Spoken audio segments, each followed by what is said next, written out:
ओम। ओम सभी को ओम। महिला पतंजलि योग समिति द्वारका की ऑनलाइन निशुल्क कक्षा में आप सबका स्वागत है। विशेष स्वागत आदरणीय अलका प्रकाश दीदी का, जो हमारे बीच में समय समय पर मार्गदर्शन देती हैं, अलग अलग विषयों पे बताती हैं हम सभी को। आज का विषय बहुत ही महत्वपूर्ण है। जैसे डेयरी के उत्पाद होते हैं, उन सबको हमें वहम रहता है। बहुत सारे लोग कहते हैं कि हमें लेने चाहिए, कुछ कहते हैं नहीं लेने चाहिए। तो उस पर आप विस्तार से हम लोगों को बताएंगे। आपका बहुत बहुत स्वागत है दीदी, आदरणीय डॉक्टर अलका दीदी। नमस्ते अलका। सरोज दीदी। उससे पहले मैं नवनीत थोड़ा भैया सा नमस्ते। इंट्रोडक्शन दीदी का करा देता हूँ। सभी लोग तो जानते ही हैं, लेकिन कुछ साधक कोई नए जुड़े हों तो doctor Alka Prakash school of applied science, Republic polytechnic Singapore में लाइफ साइंसेज में एसोसिएट लेक्चरर हैं। और दिल्ली विश्वविद्यालय से दीदी ने जीवन विज्ञान में पीएचडी की है और एक राष्ट्रीय विज्ञान प्रतिभा विद्वान हैं और एमएससी में स्वर्ण पदक विजेता है। उन्होंने professional diploma in applied psychology और certificate in food and nutrition भी सब्जेक्ट किया है। वह मानव शरीर रचना विज्ञान और शरीर विज्ञान, आनुवंशिकी, मस्तिष्क विज्ञान, पोषण, मनोविज्ञान आदि जैसे विषय पढ़ाती है। 3 दशकों से भी अधिक के शिक्षण का अनुभव के साथ एक अनुभवी शिक्षाविद हैं। डॉक्टर प्रकाश के 3 पुस्तकों के लेखक हैं, जिन्होंने 2 विश्वविद्यालय की पाठ्य पुस्तकों में भी चल रही हैं।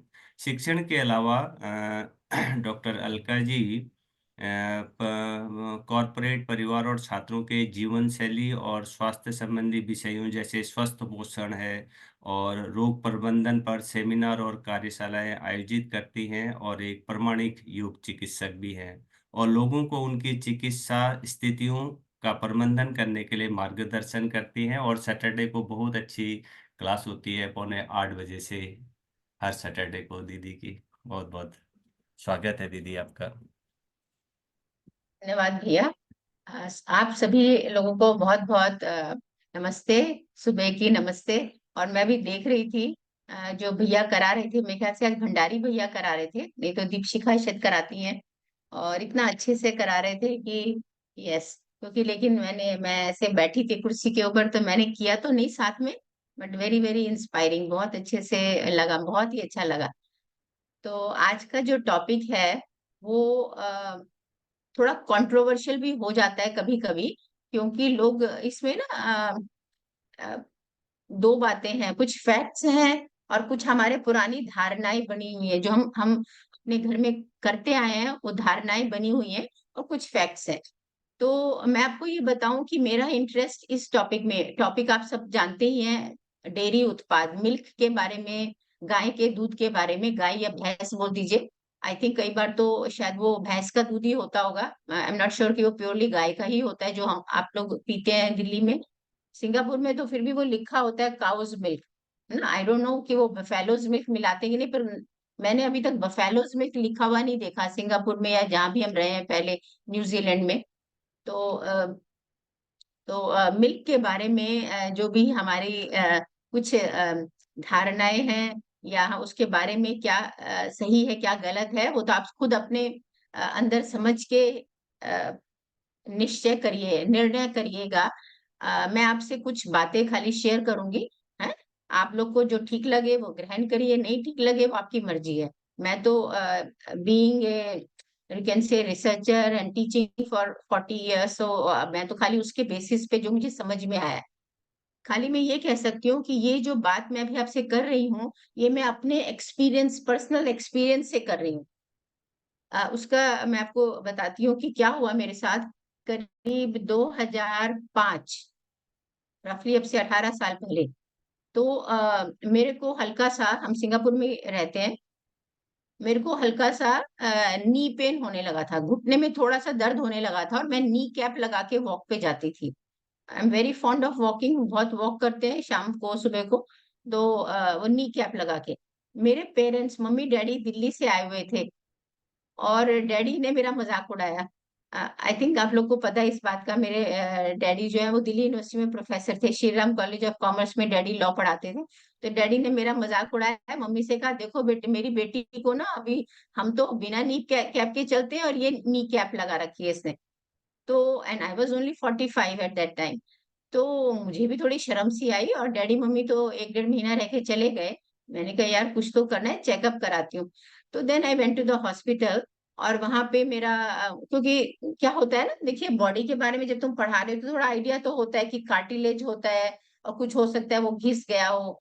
तो मैं चेकअप के लिए गई, डॉक्टर ने कहा एक्सरे कर लेते हैं। एक्सरे किया, डॉक्टर रिपोर्ट देख के डॉक्टर ने कहा बिल्कुल आपका ठीक है, कार्टिलेज ठीक है, नी तो ठीक है। फिर भी मुझे होता था। उन्होंने कहा शायद आप ज्यादा खड़ी होती हैं, क्योंकि आजकल आप सभी देखिएगा हमारी दिनचर्या में, इवन लेडीज की दिनचर्या में भी बैठने का ना, तो पालथी मार के बैठने का काम बहुत कम हो गया है। मोस्टली हम खड़े खड़े सारा काम करते हैं, खाना बनाना से लेके हर काम खड़े खड़े। डाइनिंग टेबल पे खाना खाते हैं उसमें भी पैर क्रॉस लेग नहीं होते हुए, पालथी नहीं मरती है, तब भी वो लटके ही रहते हैं। डॉक्टर बड़े अच्छे थे।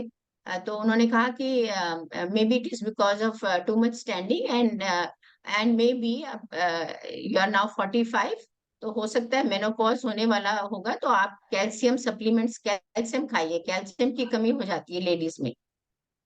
मैंने कहा ठीक है, क्लास में तो हम ये सब पढ़ाते ही है ना, कैल्शियम और ये वो सब चीजें। तो उन्होंने मुझे कुछ कैल्शियम सप्लीमेंट लिखे और साथ में उन्होंने कहा क्योंकि आपको दर्द हो रहा है तो आप ग्लूकोसामिन एंड कॉन्ड्रोइटिन सल्फेट, आप लोगों ने जिनके किसी को घुटने में दर्द हो तो ये नाम सुने होंगे, डॉक्टर्स देते हैं। तो ये मेरे को उन्होंने बताया और कहा कि आप, जब मैंने उनको बताया मैं वेजिटेरियन हूँ, तो उन्होंने कहा आप अब जो है दूध बढ़ा के आप आधा लीटर दूध कम से कम पीजिए। और वो भी ना सिंगापुर में एक अबव 50 करके एक दूध आता है which is low fat and high calcium, calcium डालते हैं उसमें, एनरिच विद कैल्शियम। तो वो उन्होंने ब्रांड मेरे को बताई। तो मैंने अपना वो फॉलो करना शुरू किया। तो आराम से दूध का वॉल्यूम बढ़ा दिया, पहले 1 कप लेती थी, अब मैं 1 कप सुबह 1 कप शाम, ताकि आधा लीटर हो जाए। कैल्शियम सप्लीमेंट्स भी लेने शुरू किए, ग्लूकोसमिन भी लिया। पर जी वो तो नी कैप तो फिर भी रही, जो भी मेरे को थोड़ी सी चलने में हल्की सी, हल्का सा जो चमक सी होती थी वो फिर भी था। तो फिर मैं बाई चांस, मतलब आप सोचिए 6 महीने साल भर हो गया होगा। एंड फिर बाई चांस मेरी एक बार निगाह पड़ी, मैं अपनी टीचिंग में उसमें काफी रिसर्च पेपर पढ़ती रहती हूँ न्यूट्रिशन के ऊपर भी। तो उसमें एक पेपर में निगाह में आया जिसमें लिखा था milk is not good for health, and that caught my eye. And then I went deep into it. And then मेरे स्वभाव से मैं अंदर जाके ऑथेंटिक पेपर्स पढ़ती हूँ, वो सब है। तो जब मैंने उसके बारे में पढ़ा और मैंने फिर और पढ़े उसमें जो रिसर्च पेपर नीचे लिखे थे, तो मुझे लगा कि ये तो मैं तो बिल्कुल खा रही हूँ, दही भी खा रही हूँ और आधा लीटर दूध पी रही हूँ।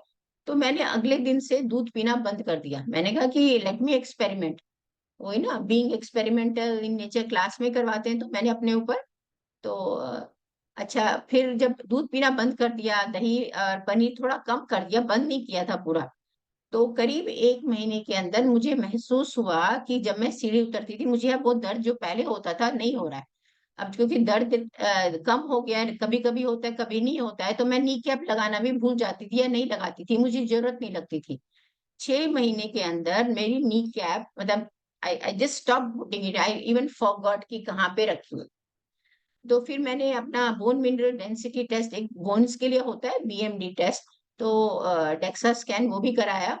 एंड जो मेरी शुरू में था थोड़ी सी लगा था कि थोड़ी सी बोन डेंसिटी हल्की कम होने लगी है, डॉक्टर ने इसीलिए, ऑर्थोपेडिक सर्जन ने उसको ऑस्टियोपिनिया बोला था which is beginning of osteoporosis. तो जब मैंने उसको 1.5 2 साल बाद के दोबारा कराया after stopping my milk for almost a year, and then bone density was better. तो and my doctor smiled at me and he said, see, Dr. Prakash, it is showing effect. No, you are taking supplement, you are taking milk, you are taking glucosamine, it is taking effect. And I was just quiet. I did not say anything. I was just quietly smiling. And then खत्म जब उन्होंने बात कर ली, फिर मैंने उनको बोला बड़े प्यार से धीरे से, मैंने कहा बट डॉक्टर साहब पिछले 1 साल से मैं नहीं ले रही हूँ, मैंने ऐसे ऐसे पढ़ा, मैंने कहा अगर आपके पास टाइम हो तो मैं थोड़ा शेयर कर सकती हूँ, और वैसे आप खुद पढ़िएगा। और मैंने एक लाइन में बोला कि मैंने स्टॉप कर दिया और मैं, and thank you very much. कह के मैं आराम से बाहर आ गई, because you know consultants how busy they are, and I didn't want to show my thing. They can also go to the research, no, they can also read the papers. तो बात खत्म हो गई, क्योंकि मेरा आइडिया बिल्कुल भी उनको कुछ नीचे करने का नहीं था। मेरा आइडिया था कि भाई मैं ठीक हो गई। तो तब से ये मेरा पक्का विश्वास हो गया कि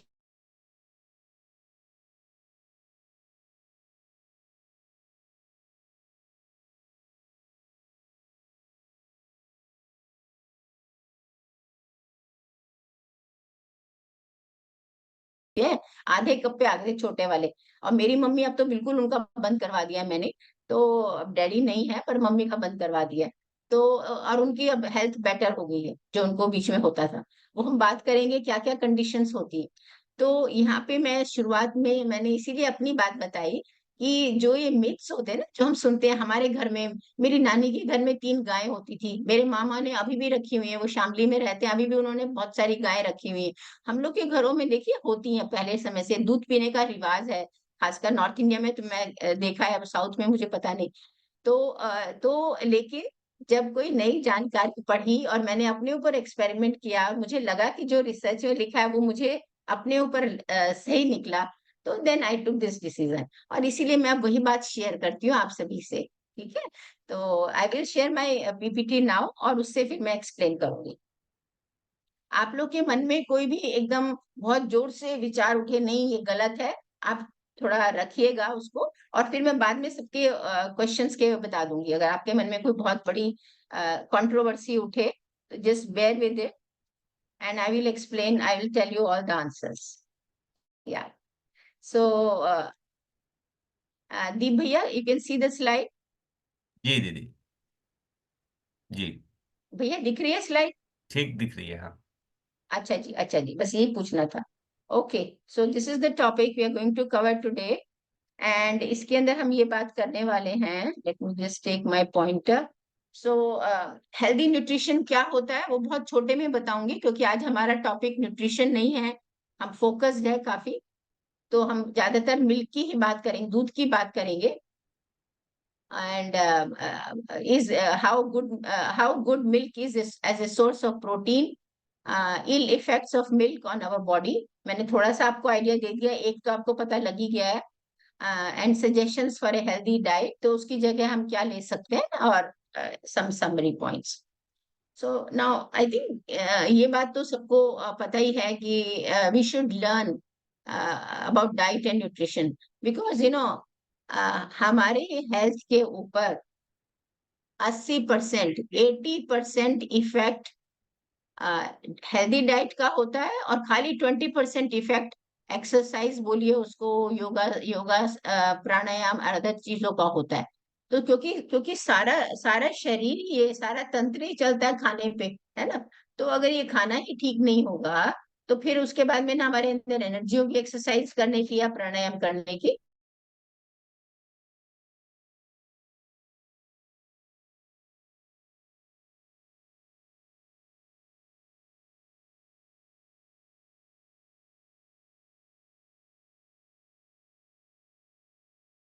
आप जो लोग हैं इतना अच्छा योगा करते हैं और इतने अच्छे अ, अपने ग्रुप में जुड़े हुए हैं, तो इन मेरे को लगता है आप ये इन चीजों का ध्यान रखते होंगे। लेकिन आप अपने आसपास के लोगों में भी देखिएगा, अगर आपके परिवार में सब सही खा रहे हैं, कि जो हमारी डाइट अभी चेंज हो गई है। अगर आप अपनी नानी के टाइम से आप देखें कि आजकल जो है ना, हम काफी रिच खाना, बाहर खाने का रिवाज हो गया है, रेस्टोरेंट में खाना ऑर्डर करने का रिवाज, डिलीवरी से खाना आ जाता है, एंड वो जो खाना होता है काफी रिच खाना होता है, cooked with lots of oil. And also जो आजकल हम चीजें पसंद करते हैं, जो यंग जनरेशन है घर में, मोमोज और pizza and pasta, and they are made from flour, मैदे से बनी होती हैं, खूब चीनी भी होती है चीजों में, केक पेस्ट्री जो खाते हैं, and उसमें खूब सारे कलरिंग फ्लेवरिंग। तीसरी इंपॉर्टेंट चीज है एनिमल प्रोडक्ट्स। धीरे धीरे काफी लोग चाहे तो फैशन का मान लीजिए, या कोई बाहर चले जाते हैं, क्योंकि आजकल जॉब में बहुत बहुत लोग इंडिया से बाहर जाते हैं और इमीडिएटली वो नॉन वेज बन जाते हैं। तो एनिमल प्रोडक्ट्स का, और इंडिया में रहते हुए भी एग्स तो आजकल लोग वेजिटेरियन कैटेगरी में ही काफी मानने लगे हैं, और दूध। तो इन चीजों का भी यूसेज बहुत बढ़ गया है। और इन सब चीजों की वजह से lots of oil in the food, fried food और सब्जियां बनाने में, मैदा, चीनी, केमिकल्स जो जा रहे हैं हमारे प्रिजर्व खाने में, रेडीमेड खाने में, और एनिमल प्रोडक्ट से ये सारे बन जाता है crap, calorie rich process food, पर उसका शॉर्ट में बोले crap. And you know English में एक वर्ड क्रैप का मतलब होता है खराब, बहुत खराब। So that is what it is. तो हमारा फोकस यही है कि हम इस तरह का खाना ना खाएं, कम खाएं। This is very interesting study. Now, this British doctor, this was published almost 2.5 years ago, 2021 May. This British doctor, what he did, he published eating junk food for a month changes one's brain.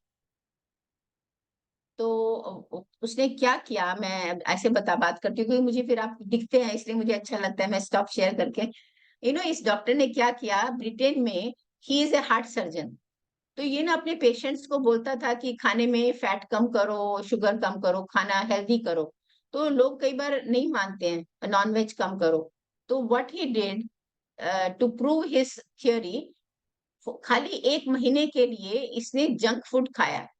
तो junk food की definition है like pizza, pasta, like which is loaded with चीज and मैदे से बना होता है, और केक्स, कप केक वगैरह जिसमें खूब शुगर होती है, बटर, शुगर, मैदा, ये चीजें थी। This is junk food, this is the type of food he ate. 1 महीने उसने खाया। 1 महीने के पहले उसने अपना ब्रेन का ईईजी कराया था। यू नो ब्रेन को उसको बोलते हैं इलेक्ट्रोएन्सेफलोग्राम, जैसे हमारा हार्ट का होता है ईसीजी। तो उसने ब्रेन का स्कैन कराया था, ईईजी, 1 महीना पहले और इस खाने को खाने के बाद 1 महीना बाद। तो पाया गया कि 1 महीने बाद के स्कैन में जो उसका न्यूरल पैटर्न है ब्रेन का, वो चेंज हो गया था, काफी काफी चेंज हो गया था। और वो ही उसने फिर पब्लिश किया, पेपर पब्लिश किया कि too much of sugar, and he focus there on sugar. So he said too much of sugar and this junk food is the result of so many mental issues in today's population. क्योंकि sugar जो ये है, there is another study from Stanford University, वहां पे भी वो करीब 10 साल पहले उन्होंने sugar loaded this type of food दिया था। 6 मंथ्स के बाद जो ईईजी पैटर्न था, वो कोकेन एडिक्ट्स, एडिक्ट, आप लोगों ने सुना होगा कोकेन ड्रग होती है, जैसे ड्रग्स होते हैं, ओपियम, कोकेन। तो जो ब्रेन पैटर्न वो कोकेन एडिक्ट्स, ड्रग एडिक्ट्स जैसा हो गया था। और इसीलिए फिर उस वाली स्टडी, स्टैनफोर्ड वाली में भी और इस ब्रिटिश डॉक्टर वाली ने भी, दोनों ने कंक्लूजन ये निकाला था कि आजकल जो हमारी ये डाइट है, rich in oils, sugar and refined flour, इसकी वजह से जो खाली बॉडी पे ही फर्क नहीं पड़ता, मोटे हो जाते हैं और बीमारियां हो जाती हैं, इसका असर दिमाग के पैटर्न पे भी पड़ता है। इसीलिए लोगों को आजकल डिमेंशिया ज्यादा हो रहा है, अल्जाइमर्स ज्यादा हो रही है, और नो रिटेंशन, मेमोरी रिटेंशन कम हो गई है, अटेंशन स्पैन कम हो गया है। स्टैनफोर्ड वालों ने तो मेडिकल स्टूडेंट्स पे किया था and they found their attention span had reduced considerably. तो तो इतना फर्क पड़ता है खाने का। और इन सब चीजों में जो जंक फूड के अंदर दूध भी है, cheese is there, so which is what we are talking today. So I just wanted to share this study because it's so interesting and it is very relevant, recent study. So unhealthy खाने का, diet का, अब आप सोचिए, ये मत सोचिए खाली मोटे हो जाएंगे और खाली बस पेट पे ही असर पड़ेगा। नो नो नो, इतने सारे, almost every organ is affected by unhealthy diet, starting from brain. I share with you the study. Heart के ऊपर आप लोग, आपको पता है कितनी बीमारियां हार्ट की होती हैं, हाई हाई ब्लड प्रेशर से लेके हार्ट अटैक तक। रिप्रोडक्टिव सिस्टम भी अफेक्ट होता है, लेडीज में जो प्रॉब्लम्स होती हैं, PCOS and hormonal imbalance etcetera. Kidneys and lungs, thymus, thyroid, hormonal imbalance, kidneys पे असर, reproductive system. So in short,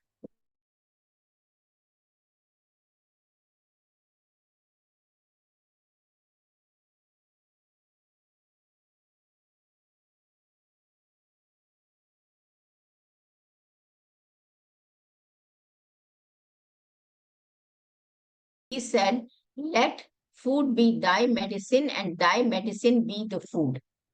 अगर हमारा खाना ही अच्छा होगा तो वो मेडिसिन का ही काम करेगा फिर. And Ayurveda may be similar philosophy. When diet is wrong, medicine is of no use. When diet is correct, medicine is of no need. जब हम खाना सही खाएंगे तो दवाई की जरूरत ही नहीं है. तो हमारी फिलॉसफी यही होनी चाहिए कि भैया हमें खाना ठीक खाना है, खराब चीजों को धीरे धीरे निकालना है. तो अभी बात करते हैं आज के टाइम में. अगर आप किसी से भी बात करें, जब मैं दिल्ली जाती हूँ वहां पे यंगर लोग हैं वो बात करते हैं. कोई कहेगा मामी जी आप बताओ प्रोटीन के लिए, आप मना करते हो दूध के लिए, प्रोटीन के लिए मैं क्या, प्रोटीन बहुत जरूरी है. तो इसीलिए मैंने ये कंसर्न रखा है. What is people's main concern? सारे लोग को प्रोटीन प्रोटीन का रहता है. तो let us see what it is. तो प्रोटीन, यस, 3 मैक्रोन्यूट्रिएंट होते हैं: carbohydrates, proteins and fats.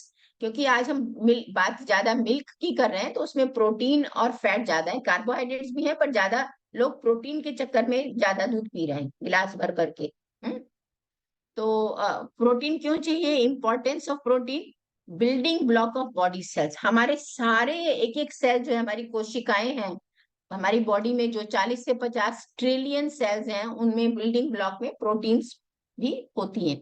Muscle building हो तो आपको पता ही है, जो लोग जिम जाने शुरू होते हैं यंग लड़के, वो घर आते ही ना वो जीएनसी का protein powder, whey protein powder चम्मच भर भर के और प्रोटीन शेक लेते हैं. Needed to make enzymes. Proteins, enzymes are nothing but proteins.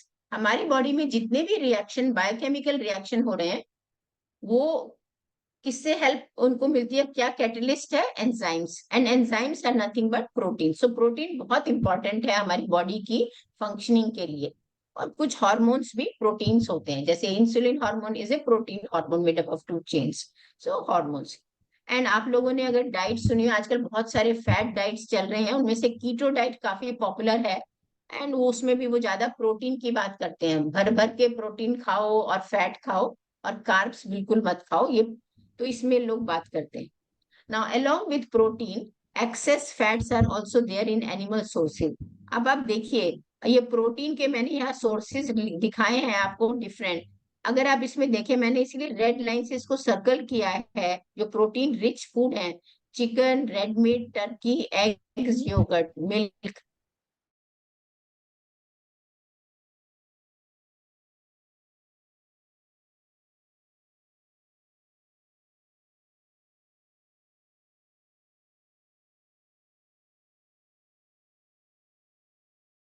And which is even more dangerous than protein. तो कुल मिला के combination is very deadly. Excess fat हो जाते हैं. तो तो यहाँ पे हमने बात की कि प्रोटीन बहुत जरूरी है, बहुत अच्छा है. And the benefits of protein rich diet. काफी लोग प्रोटीन को वेट लॉस डाइट के लिए यूज करते हैं. एंड उसकी बेनिफिट्स भी हैं प्रोटीन रिच डाइट के, जो लोगों ने एक्सप्लॉइट किए हैं वो डाइट के लिए. Atkins diet is protein based diet. So and उसमें वो क्लेम करते हैं, और जो होता भी है, क्योंकि थियोरेटिकली इट इज पॉसिबल कि प्रोटीन रिच डाइट अगर कोई ज्यादा लेगा, खूब प्रोटीन शेक और ये खा रहे हैं, उनकी भूख थोड़ी कम हो जाती है, मसल मास बढ़ जाता है, वेट भी कम होता है, और बोन हेल्थ भी बढ़ती है, मतलब ठीक हो जाएगी. इस तरह का है. ये फायदे हैं. But but at what expense? but at what expense? We will see that. So these are the benefits because of which सारे लोग प्रोटीन डाइट के चक्कर में रहते हैं, या रहते हैं कि नहीं नहीं प्रोटीन तो होना ही चाहिए. नाउ लोग जब ये बात करते हैं भाई इतना फायदा है प्रोटीन रिच डाइट का, तो क्वेश्चन आता है, don't we need non vegetarian protein shakes and milk for protein? Generally साधारण जनता में ये भ्रांति है कि अगर प्रोटीन की बात करते हैं तो भैया नॉनवेज थोड़ा चाहिए. मैंने देखा है कि जो बुजुर्ग लेडीज पूरी जिंदगी वेजिटेरियन थी, पक्का शाकाहारी, आखिर में कुछ बीमार हो गई, डॉक्टर कहते हैं नहीं जी माता जी अंडे तो खाना शुरू ही कर दो, उसके नहीं तो आपके बीमारी ठीक नहीं होगी, आपके अंदर एनर्जी नहीं आएगी. Non vegetarian, protein shakes and milk. तो ये क्वेश्चन आता है कि don't we need these things, जैसे कि हमें इन्हीं चीजों से प्रोटीन मिलेगा. और जो वेजिटेरियंस हैं, जो कहते हैं भैया हम तो नॉनवेज खाते नहीं है बिल्कुल भी, अंडे नहीं ये, तो फिर वो घूम फिर के मिल्क के ऊपर आ जाते हैं कि चलो भाई हमारा तो मिल्क है और milk main source of protein है। इसीलिए फिर हमारे घरों में जनरली बहुतायत रहती है दूध पीने की, सुबह शाम दूध से बनी चीजें खाने की, पनीर खाओ, पनीर की सब्जी खाओ, एटसेट्रा। और आप इस पिक्चर को देखो, मैंने खाली ये दिखाने के लिए किया है कि अब ये सब चीजें हम सब खाते हैं। आप सब सोचिए अपने मन में कि इनमें से आप कितनी चीजें खाते हैं, और बाद में जब अब इसके बाद मैं आपको स्लाइड्स दिखाऊंगी कि इनका क्या असर होता है, फिर आप सोचिएगा कि आप अगली बार खाएं या कम खाएं या ना खाएं। है? तो अब देखिए हमारे घरों में ना बहुत आराम से मक्खन, घर का बनाया हुआ सफेद सफेद मक्खन, मेरी मम्मी सफेद मक्खन बनाती थी, दूध में मलाई उतार के वो, और कटोरा भर के रखती थी, हल्का उसके बच्चे आ रहे हैं और उनको खिलाएंगी ब्रेड पे लगा लगा के। है? तो मक्खन हम घरों में होता है, आइसक्रीम और ये सब चीजें, पनीर, दूध, और यहाँ पे ये सब दूध से बनी चीजें हैं। और इधर देखिए मिठाइयाँ, है ना, हमारी सारी अधिकतर मिठाइयाँ मिल्क से बनी होती हैं, और ये हम सब जनरली खाते हैं। Now let us understand what nature wants from us. Hmm तो अब आप इसके अंदर मैं आपसे दो बातें करती हूँ कि व्हाट नेचर वांट्स फ्रॉम अस। देखिए हमारे नेचर में जब ये हमारी बॉडी बनाई है ना, और सारे animals, you know we are just one species of this vast universe, तो इसमें nature has designed our body very efficiently, बहुत ही अच्छे से बनाई है। और जो वो हमारे से करवाना चाहती है, जो हमें खिलाना चाहती है, उसके हिसाब से ही हमारी बॉडी डिजाइन्ड है, उसी हिसाब से हमारी बॉडी में एंजाइम्स बनते हैं और उसी हिसाब से वो डाइजेस्ट करती है। ठीक है? अब आप सब सोचिए अपने मन में कि आप जंगल का सोचिए, है ना, जंगल, रियल जंगल, नॉट जू, जू इन दिल्ली, नो, जंगल में आप सपोज गए हैं, गिर फॉरेस्ट गए, कहीं जंगल में गए हैं, आप लोगों ने वहां पे कोई देखा है कि घोड़ा जो है वो गाय का दूध पी रहा है और गाय जाके घोड़े का पी रही है, एलिफेंट जो है वो चूहे का, चूहा एलिफेंट का? Have you any seen any other species drinking the milk of other species? ये ह्यूमंस में ही है ना भाई, हम लोग ह्यूमंस, होमोसेपियंस ह्यूमन स्पीशीज है, और हम लोग गाय का, भैंस का, बकरी का, भाई ये नहीं सूट करता है तो बकरी का ले लो, कोई कहते हैं ऊंट का ले लो, मतलब कोई कोई तो मैंने कहानियों में ही पढ़ा है कि लोग कहते हैं कि ना लायन का, उसका, मतलब ऐसे ऐसे कहानियां भी बनती हैं। और भी अच्छा है जिनका बहुत रेयर है, डिफिकल्ट टू गेट, और गाय और भैंस का तो बहुत कॉमन है। हम होमोसेपियंस और गाय और भैंस बिल्कुल, they are Bos taurus different species in jungle where animals live in natural surroundings. You will never find one species drinking the milk of other species. Number two, have you seen any adult animal in the jungle drinking the milk? वो जब काफ बछड़ा होता है गाय का तभी वो दूध पीता है। अगर आपने गाय भी पाली होगी तो एडल्ट काउ तो आपने कभी नहीं देखी होगी ना, एडल्ट बैल और काउ जाके दूध पी रहे हैं गाय से, नहीं देखी है ना, वहां खाली बछड़ा पीता है। Same in jungle also. Number three, आप लोगों ने किसी ने फार्मेसी देखी है जंगल में? डॉक्टर्स बैठे हो, वेट डॉक्टर्स बैठे हो फार्मेसी की, लायन बीमार हो गया, चूहा बीमार हो गया, धीरे धीरे जा रहा है डॉक्टर सबके पास दवाई लेने। नो, तो वो तो अपनी नेचुरल चीजें जो उनको अवेलेबल है, जो उनकी डाइट है नेचुरल, वही खा रहे हैं। जब छोटे होते हैं, इनफैक्ट बच्चे होते हैं, तो अपनी माँ का दूध पीते हैं, उसके बाद में जो उनकी डाइट है, पत्ते हैं, गन्ना है, जो भी है वो खाते हैं और उस पे रहते हैं। ये हम ही हैं, human species which is exploiting the environment, and we somehow feel कि कहीं से भी मिल जाए दूध and that is good for us. Number one. Now number two, nature ने जो हमारी बॉडी के अंदर डाइजेस्टिव सिस्टम के अंदर एंजाइम्स बनाए हैं डिफरेंट डिफरेंट चीजों को डाइजेस्ट करने के लिए, कार्बोहाइड्रेट्स, फैट्स एंड प्रोटीन्स को, तो वो अपने हिसाब से हैं, मतलब हमारी डाइट के हिसाब से हैं, जो भी नाम है वो। जो मिल्क डाइजेस्टिंग एंजाइम्स होते हैं, मिल्क के अंदर अलग अलग तरह की प्रोटीन्स हैं, शुगर्स हैं, जो मिल्क डाइजेस्टिंग एंजाइम्स हैं वो छोटे बच्चे के अंदर रफली 2 से 2.5 साल के बाद वो बनने कम हो जाते हैं, बहुत कम हो जाते हैं, रफली बंद से हो जाते हैं। एडल्ट में तो डेफिनेटली बंद हो जाते हैं। और इसीलिए आपने देखा होगा कि माँ का दूध बच्चा जनरली 1 डेढ़ 2 साल तक पीता है। तो उसके बाद में एंजाइम्स बच्चे के बनने बंद हो गए, सबके मुंह में दांत आने शुरू हो जाते हैं। हम लोग घरों में 6 महीने में अन्नप्राशन कर देते हैं बच्चे का, खाना शुरू कर दे। 2 साल में तो मेरा ग्रैंडसन जो है वो बैठ के मेरे साथ पिज्जा खा रहा है और आइसक्रीम खा, वो बिल्कुल नॉर्मल खाना खा रहा है, दाल चावल सब खा रहा है ना। दांत भगवान जी ने दे दिए हैं चबाने के लिए। तो दो माँ और मेरी बेटी ने भी उसको 2 साल तक दूध पिलाया, अब तो उसके बाद में बच्चा बिल्कुल फ्री है। This is what is nature. So nature stops making those milk digesting enzymes in our stomach and intestine, and hence we cannot digest it. तो ये बातें अगर आप ध्यान में रखें, और अब हम आगे की स्लाइड देखेंगे और देखेंगे कि इनका फिर लिंक क्या है जो बीमारियां होती है। तो जंगल में आपने कोई देखा नहीं है दूसरी स्पीशीज दूध पीते हुए, and milk digesting enzymes reduce after 2 years of infancy.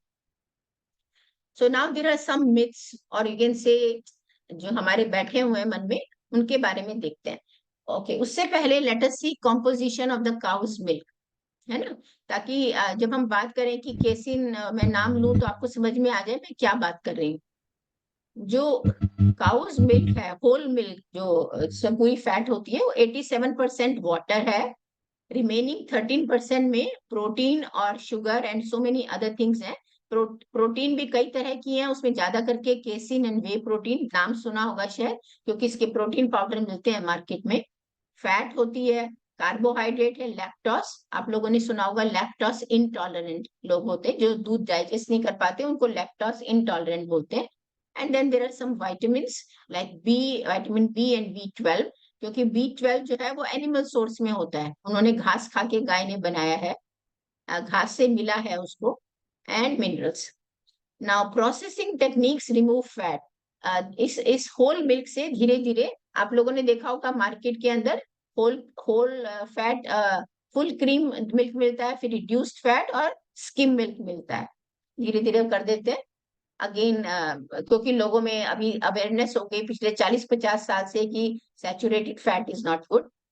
Now, cows are often pregnant while they are milk, so dairy milk contains hormones like insulin, like growth factor, estrogens, and progestins. Very, very important point. जब हम ladies, human species में जब ladies के बच्चा है और वो दूध पिला रही होती है, जनरली जनरली वो उस वक्त प्रेग्नेंट नहीं होती है। लेकिन काउस से, क्योंकि हमें कांस्टेंट सप्लाई चाहिए दूध की, तो उनको इंजेक्शन, सेक्स हार्मोन की इंजेक्शन दे दे के हम उनको प्रेग्नेंट कर देते हैं। उधर मिल्क होता है, प्रेग्नेंट होगा, दोबारा बच्चा होगा और वो मिल्क सप्लाई कंटिन्यूस रहेगी। इस वजह से इतने सारे हॉर्मोन्स, सेक्स हॉर्मोन्स और इंसुलिन लाइक ग्रोथ फैक्टर, ये उस मिल्क में होते हैं, जो आप सब आराम से कप में भर भर के पी रहे हैं। इसके अलावा, उसके अलावा उनका ग्रोथ फैक्टर्स भी दिए जाते हैं ताकि दूध ज्यादा बने, है ना, प्रोलैक्टिन हार्मोन्स दिए जाते हैं। तो ये कॉम्पोजिशन है, जो आप दूध पी रहे हैं उसमें पानी और प्रोटीन, कार्ब्स, फैट्स, मिनरल्स के अलावा इतने एक्स्ट्रा केमिकल्स भी जा रहे हैं। तो let us now start looking at that why we say that milk is not so good. Now dairy is not a health food. According to National Institute of Health, approximately 65% of global population is lactose intolerant. Dairy allergy is the result of an immunological response to cow's milk proteins. जो उसकी milk proteins हैं, casein and bay protein, उसकी वजह से allergy होती है, और इस एलर्जी की वजह से बहुत सारी ऑटो इम्यून कंडीशंस होती हैं। So milk allergy and lactose intolerance, ये सब आप लोगों ने शायद सुना होगा। नाउ दिस मिल्क एलर्जी जो है, जो भी जितनी भी हमारी फूड एलर्जी है उसका majority 98% is because of milk.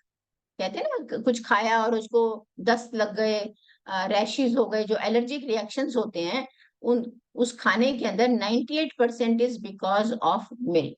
It is often found to be cause of chronic ear infections.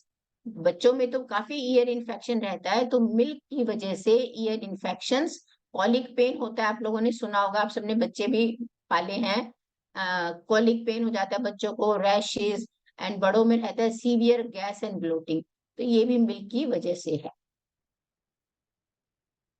And these are two of my favorite people. So I will just read what quote they have given. He is Dr. John McDougall, who has last 50 years, he lives in San Francisco, and last 50 years से ये बात कर रहे हैं, चिल्ला चिल्ला के सबको बता रहे हैं कि भैया प्लांट बेस्ड डाइट खाओ, एनिमल फूड छोड़ दो, और मिल्क ये सब चीजें बिल्कुल शरीर के लिए हानिकारक हैं। He says high protein diets make you sick in the long and short term. Expect kidney disease, heart disease, and more strokes and cancer. अब आप खुद ही सोच लो, आजकल ये चीजें हमारी सोसाइटी में ज्यादा हो रही हैं कि नहीं हो रही है? किडनी डिसीज भी हो रही है, heart disease, stroke, cancer. Plus the weight loss is temporary. कई लोग प्रोटीन खाते हैं ज्यादा वेट लॉस के लिए, because you can't stay sick for long. ज्यादा प्रोटीन जो खा रहे हैं वो जो मिल्क के से भी और एनिमल प्रोडक्ट से भी उससे बीमार हो जाते हैं। नाउ ये दूसरे डॉक्टर हैं, doctor Colin Campbell. He is 90 plus now, and he is also last 60 years advocating no meat, no milk. Cow's milk protein may be the single most significant chemical carcinogen to which humans are exposed. अब आप सोचिए कितना strong statement है। हमारे आसपास आजकल cancer के कितने केस सुनने को मिलने लगे हैं, पहले बहुत कम होते थे। Cow's milk protein may be the single most significant chemical carcinogen. अब आप बताओ, हम तो कह रहे हैं कि भैया दूध के बिना तो हम रह नहीं सकते, दूध तो इतना न्यूट्रिशियस है, और ये कह रहे हैं कि काउज मिल्क प्रोटीन से कैंसर होने की संभावना बहुत बढ़ जाती है। तो हमें सोचने की बात है। Now let us start looking. Now I will show you some evidences कि ये मिल्क अच्छा है या खराब है। अब आप लोग ध्यान से सुनिए और फिर अपना निर्णय खुद लीजिएगा। 2014 में मेडिकल जर्नल में रिपोर्ट किया था, more fractures in general and hip fractures in the higher milk consuming women. ये काफी माना जाता है कि मेनोपॉज के बाद लेडीज में ज्यादा करके हिप फ्रैक्चर्स होने लगते हैं और इसीलिए डॉक्टर्स फिर उनको ज्यादा मिल्क पीने की सलाह देते हैं, कैल्शियम सप्लीमेंट्स देते हैं। लेकिन इस रिसर्च में उन्होंने पाया कि मिल्क जो ज्यादा मिल्क कंज्यूम कर रही हैं वुमेन, उनमें फ्रैक्चर्स और जनरली हिप फ्रैक्चर्स ज्यादा हो रहे थे। Now some of the harmful qualities of milk are, milk sugar galactose is toxic. अब आप देखिएगा कुछ स्टेटमेंट आपको थोड़े स्ट्रॉन्ग लगेंगे, लेकिन क्योंकि उनका एविडेंस है। एज फार बैक एज 1981, अब से 40 साल से ज्यादा हो गए, cow's milk was reported to cause cataracts of the eye and diarrhea, stomach cramps and gas. Lactose intolerance आपने सुनी होगी, और उसकी वजह से ही जो हमारे पेट में गैस बनती है, अफारा आ रहा है, डकार आ रही है, हम लोग उसको एक नॉर्मल मान लेते हैं। और खासकर एक एज के बाद तो हम कहते हैं हाँ भैया 50 साल के ऊपर या बड़ी उम्र में तो ये तो होता ही है, खाना नहीं हजम हो रहा, खाना छाती पे रखा है, डकार आ रही है, डायरिया हो गया, कभी डायरिया हो गया, कभी कॉन्स्टिपेशन हो गया। The fat you eat is the fat you wear, leading to overweight and obesity. Whole milk जो है, अगर आप उसका पानी निकाल दो, जो 13%, मैंने बताया ना 87% पानी है, जो पानी निकाल के जो बाकी बचा 13%, होल मिल्क के अंदर 50% फैट होती है। तो अब नेचुरली, अब हम उसको, क्योंकि पानी में है दिख नहीं रही है फैट, लेकिन अब जो लोग घर में दूध खरीदते हैं और मोटी मलाई आती है, वो फैट ही तो है। और अगर उस मलाई को नहीं उतारोगे तो सारी पेट में गई, और जितनी फैट हम खाएंगे ओवरवेट और ओबिसिटी तो होगी ही। और उसका आपको पता ही है कि क्या होता है जब ओवरवेट होते हैं, कितनी बीमारियां लग जाती हैं। Next, dairy is loaded with cholesterol.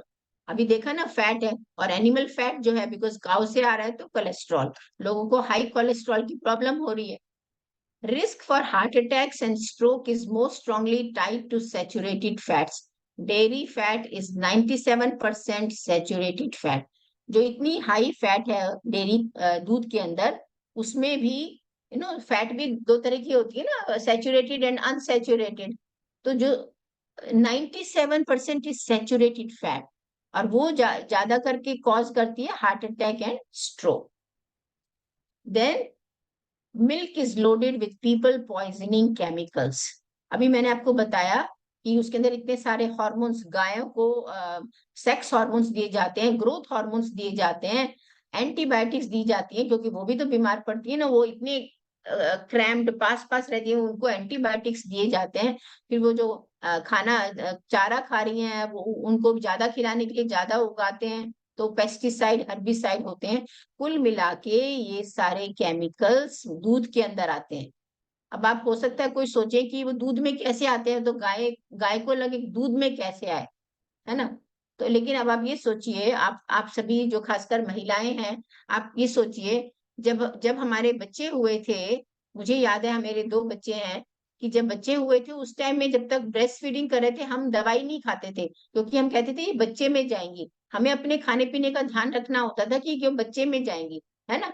तो वही अब उस गाय का जो दूध है, उसके अंदर जो वो खा रही है, जो दवाइयां खा रही है, जैसे अगर हम एंटीबायोटिक खाएंगे तो वो हमारे बच्चे में जाएंगी, ऐसे ही उसके भी जाएंगी ना।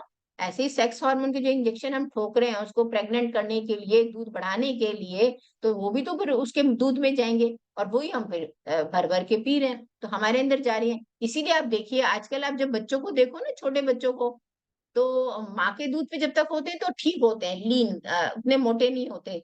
लेकिन आजकल माँ के दूध के साथ ही डॉक्टर्स फार्मूला मिल्क चालू करवा देते हैं। मेरे को ध्यान है, मेरी बेटी जब हुआ तो डॉक्टर पहले दिन से वो फार्मूला मिल्क का डिब्बा भी रखा हुआ है। अरे यार, तुम्हारा इतना अच्छे से सब पिला सकते हो, फार्मूला मिल्क। अब वो फार्मूला मिल्क तो आपको पता ही है कि वो प्रोसेस करके डेयरी मिल्क से बनाते हैं। इसीलिए बच्चे आपने देखोगे वो गोलू गोलू से गाल निकले हुए हैं, थोड़े से उसको वो प्यारे लगते हैं, उनको चबी चीक्स ऐसे करने में अच्छा लगता है, but they are not healthy, उनकी रेजिस्टेंस इतनी कम है, हर तीसरे महीने बीमार रहते हैं, ईयर इन्फेक्शन हो रहा है, साइनोसाइटिस हो रहा है, क्योंकि इम्यूनिटी तो ज्यादा बनी नहीं रही है, ये सब इश्यूज हो जाते हैं। तो this is what we are talking, because of the chemicals then all these problems happen. Let us come to the next point. Milk is filthy with microbes. अब आप सोचिए, अब सोचो है बैक्टीरिया, वायरसेस, ये माइक्रो ऑर्गेनिजम्स कहाँ से आ गए दूध में। देखने में तो देखो वो सफेद सफेद ही लगता है ना उसमें, कि वो तो आंख से तो दिखेंगे नहीं। गाय के दूध के अंदर, जैसे ह्यूमन, आप लोगों ने सबने HIV का नाम सुना होगा। HIV की फुल फॉर्म होती है ह्यूमन इम्यूनोडेफिशिएंसी वायरस। ऐसे ही काउ के अंदर होता है, क्योंकि काउ बोवाइन ग्रुप से है, काउ कैटल फैमिली से है, उसको बोलते हैं BIV, बोवाइन इम्यूनोडेफिशिएंसी वायरस। तो काऊ का दूध पीने वालों में bovine leukaemia virus, BIV, Listeria bacteria और इतने सारे माइक्रो ऑर्गेनिजम्स आ जाते हैं। भाई हाइजीन की बात है ना, जब वो फैक्ट्री प्रोडक्शन हो रहा है मिल्क का, फैक्ट्री प्रोडक्शन से गायों को पालते हैं, मिल्क निकालते हैं, फिर उनका मार के उनका मीट भी बेचते हैं, तो नेचुरली केमिकल्स के अलावा जो इतने सारे उनके अंदर इन्फेक्शन हो जाते हैं, वायरल इन्फेक्शन हो जाते हैं, वो सब भी दूध के अंदर आ रहे हैं। Now comes very important point, osteoporosis and kidney stones. दूध पीने से ऑस्टियोपोरोसिस होने की संभावना और किडनी स्टोन होने की संभावना बहुत बढ़ जाती है। दूध पीने से ऑस्टियोपोरोसिस और किडनी स्टोन होने की संभावना बहुत बढ़ जाती है। मैं आपको भी ये थोड़ा समझाऊंगी, अभी आप पहले पॉइंट सुन लीजिए, फिर मैं आपको इसको लिख के समझाऊंगी। और इसके अंदर जो हार्ड चीज है ना, जो हम पिज्जा पे डालते हैं उसको घिस घिस के, मोज़रेला, चेडर चीज, वो और भी ज्यादा खराब है उसमें, वो तो बिल्कुल ही पॉइजन मान लीजिए। Constipation is caused by lack of dietary fibre. अब आपको सबको पता है कि मिल्क के अंदर कोई फाइबर तो होता नहीं है ना, एनिमल प्रोडक्ट में कोई फाइबर नहीं होता, चाहे आप मीट खा रहे हो, चाहे आप अंडा खा रहे हो, चाहे आप मिल्क ले रहे हो, कोई फाइबर नहीं हो, फाइबर होता है खाली प्लांट प्रोडक्ट्स में। तो कॉन्स्टिपेशन तो होगा ही होगा। फिर हम सब रोते रहते हैं, है ना, अफारा हो रहा है, खाना हजम नहीं हो रहा, गैस बनती है, मोशन नहीं होता, सुबह को हम ये भी करते हैं, ये भी करते हैं।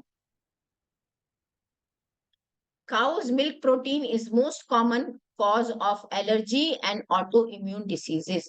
आजकल जो ऑटो इम्यून डिसीजेस का नंबर इतना बढ़ गया है, चाहे वो मल्टीपल स्क्लेरोसिस हो, रूमेटॉइड अर्थराइटिस हो, क्रोन डिसीज हो, नेफ्राइटिस हो, any of these conditions, cow's milk protein, MS multiple sclerosis में अभी 2 साल पहले रिसर्च पेपर पब्लिश हुआ है। Cow's protein, milk protein, there is a direct link that triggers the starting of multiple sclerosis। और multiple sclerosis में आपके nervous system and muscles पे असर पड़ता है, वो डैमेज हो जाता है। And then we talk of the lactose intolerance, जो आप सबको पता है। और लैक्टोज इंटॉलरेंस की वजह से ही कई लोगों को तो दूध पीते ही मोशन जाना पड़ता है। आप खुद ही सोच लो, डायरेक्ट लिंक है भाई। डायरिया हो रहा है, स्टमक क्रैम्प्स हो रहे हैं, गैस हो रही है।